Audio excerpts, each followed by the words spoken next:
Ողջույն, Հայաստանում փաստացի արդեն մեկնարկել է հերթական նախընտրական շրջանը, սակայն այս ընտրությունների ամենամեծ ինտրիգը գուցե ոչ այնքան իշխանության, որքան ընդդիմության ճակատում է։ Այս փուլում առավել ակնհայտ է դառնում, որ հիմնական ընդդիմությունը շարունակում է ձևավորվել նախկին համակարգի ներկայացուցիչների և ռուսական կապիտալի ու ազդեցության հետ ասոցացվող շրջանակների շուրջ։ Անցած 5 տարիները ցույց տվեցին մի կարևոր իրողություն. Հայաստանում ընդդիմադիր դաշտի հիմնական խնդիրը ոչ միայն իշխանությանը հաղթելու անկարողությունն է, այլ առաջին հերթին գաղափարի բացակայությունը։ Հանրությունը այդպես էլ չտեսավ ապագայի հստակ պատկեր, պետության զարգացման ռազմավարություն, տնտեսության, անվտանգության, կրթության կամ արտաքին քաղաքականության վերաբերյալ նոր մոտեցումներ։ Փոխարենը հասարակությանը հիմնականում առաջարկվեց մեկ բան՝ հակափաշինյանականություն, բայց միայն Նիկոլը պետք է գնա ասելով քաղաքական ուժ չեն դառնում։ Ցանկացած առողջ ընդդիմություն պետք է կարողանա մարդկանց բացատրել, ինչ է առաջարկում դրա փոխարեն,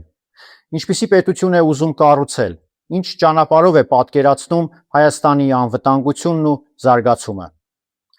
Իսկ երբ այդ ամենի փոխարեն հանրությունը տեսնում է միայն ռևանշիզմ, հին համակարգի վերադարձի ակնարկներ կամ արտաքին կենտրոններից կախված քաղաքական խոսույթ, առաջանում է վստահության ճգնաժամ։ Այս ընտրությունները թերևս պետք է դառնան հենց ընդդիմության ընտրությունները, ոչ միայն այն իմաստով, թե ով քանի տոկոս կվերցնի, այլ այն առումով, թե կկարողանա արդյոք Հայաստանում ձևավորվել ժամանակակից գաղափարական ինքնուրույն ընդդիմություն։ Ընդդիմություն, որը չի կառուցվի միայն նախկինների նոստալգիայի անձնական վիրավորվածությունների կամ ռուսական հովանավորության վրա։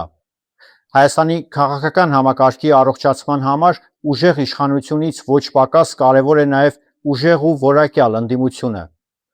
որովհետև իրական ժողովրդավարությունը սկսվում է այնտեղ, որտեղ կա մրցակցություն, ոչ թե անձերի, այլ գաղափարների միջև։ Եթե ընդդիմադիր դաշտը կրկին սահմանափակվի միայն հին դեմքերով, հին մեթոդներով և արտաքին կախվածություններով, ապա այս ընտրությունները կարող են վերածվել ոչ թե քաղաքական նոր էջի, այլ նույն փակ շրջանի հերթական կրկնության։ Ես Մկրտիչ Իսրայելյանն եմ, կհանդիպենք։